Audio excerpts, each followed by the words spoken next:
Kasabay lamang nga po nang lumabas ang balitang pinapirma na ng Golden State Warriors ng bagong kontrata ang kanilang mga superstar na sina Jordan Poole at Andrew Wiggins, ay agad rin naman nga po ditong nag-react ang kanyang teammate na si Draymond Green. Yan nga mga idol ang ating pag-uusapan dito sa ating short video na sasamahan ko na rin ang balitang umamin nga pong nainis at nagalit si Kai Sotto sa kanyang kakampi. Kaya mga idol, tara, umpisahan na natin to.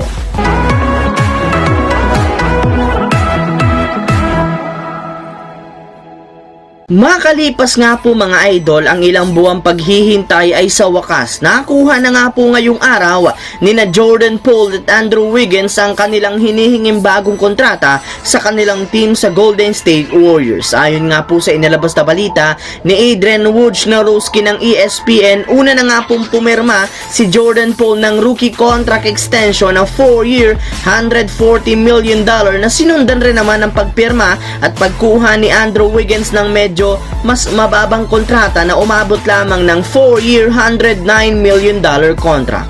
At kasabay nga po ng paglabas ng ganitong klaseng balita, ay agad nga po itong kumalat at pinagkaguluhan sa social media.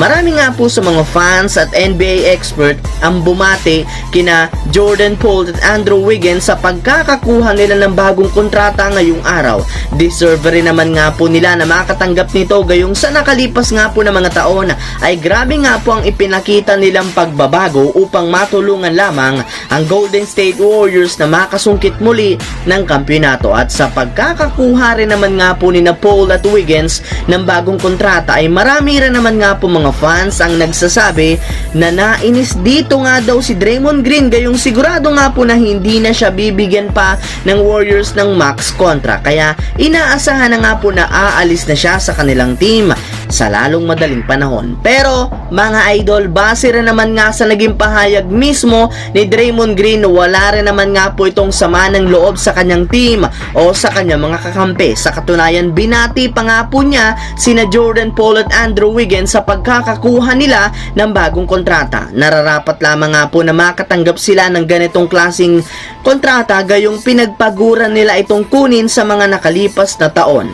Samantala, pumasok naman tayo sa ating huling storya ngayon sa balitang nagalit nga po si Kai Sotto sa kanyang mga kakampi sa Adelaide 36ers. Alam naman nga po ninyo na wala pa nga po nakadesenyong play ang Adelaide 36ers sa ating kababayan na si Kai Sotto, kaya yan nga po ang mismong dahilan bakit hindi siya pinapasahan ng bola sa loob ng court. At nangyari na naman nga ito mga idol sa kanilang nagdaang laban kontra sa Illawarra Hawks, kung saan kahit man nga po libre na siya, ay mas pinapili para naman nga po ng mga teammates na tumira o di kaya ipasa ang iba, syempre ang bola. Kaya mas dumadami nga po ang nagagalit sa kanila.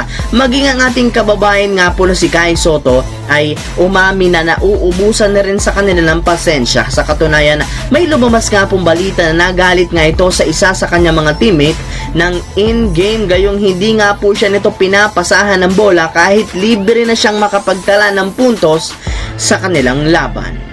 So yun lamang mga idol ang ating pinakabagong video ngayon dito sa akin channel. Once again, this is your J-Zone TV. Huwag kalimutang mag-like at syempre mag-subscribe at pindutin ang notification bell sa akin channel para lagi kayong maging updated sa mga nangyayari sa mundo ng basketball. Syempre mga idol, so yun lamang, maraming salamat po sa panonood ninyo.